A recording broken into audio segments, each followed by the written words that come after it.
এই তো বন্ধুরা, প্রতিদিনের মতো আজকেও ঘরে নেহারি রান্না করলাম।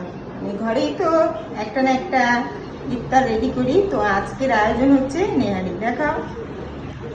আর এই যে আলুর চপ, বেগুনি, পেঁয়াজি, তরমুজ, শসা,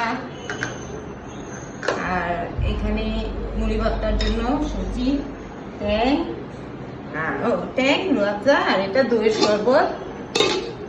এটা সাজাই আগে, হ্যাঁ নেহারিটা সাজাই। দেখো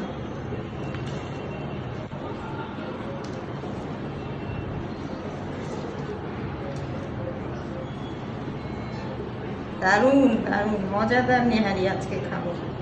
আপনার ভাইয়া রুটি নিয়ে আসছে, ও আসলে আমরা একসাথে খেতে বসবো। আর 2 মিনিট বাকি, জানি না কবে আসবে। হয়ে গেছে 10 মিনিট। হ্যাঁ আসো মা।